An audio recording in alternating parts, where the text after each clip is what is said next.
u tahay mudnaan maalgelintaasoo ka imanaysa laba dhinac in hay'adaha caalamiga ah mashaariicaha ay fulinayaan laga dhaadhiciyo laguna dhiirigeliyo in ay mashaariicaha ay Soomaaliland ku caawinayaan dhalinyarada ay ka dhigaan number 1 maalgelinta maalgelinta labaad oo ah cashuurta amba dakhliga xukuumadda wixii mashaariic horumarineed ku jirta dhalinyarta qayb libaax laga siiyo tusaale ahaan imika waxa la wadaa oo anagu lacagtii lagu shubayo aanu qoondeynay wasaaradda maaliyadda ahaan amba xukuumad ahaan Soomaaliland maxaa sanduuqa horumarinta dhalinyarta Soomaaliland oo qorshihiisa iyo siyaasaddiisa wasaaradda dhalinyarta ciyaaruhu ay wado sanduuqaas oo bulshada caalamkana aanu ka codsanay inay lacag iyaguna ay ku shubaan taasoo quraata maaha waxa la wadaa oo guddi wasiirada ka tirsan iyo hay'adda shaqaalaha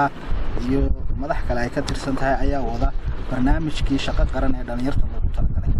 marka dhinacyo badan iyadoo laga eegayo horumarintii dhalinyarta xukuumaddu sidii ay u ballan qaaday ayay u wadaa waxa weeye waana hawl culus oo u baahan qorsheynteeda una baahan maalgelinteeda xagga shaqo abuurka xukuumaddu waxay geed dheer iyo geed gaabanba u fuushan tahay in la helo maalgelin dibadda ka timaada iyo maalgelin gudaheena ka timaado inuu isku darno maxay lacagaha dadkeena in qof waliba gaar u hayo mashaariic horumarineed oo shaqo abuurna ay dhashaan marka dhinacyo badan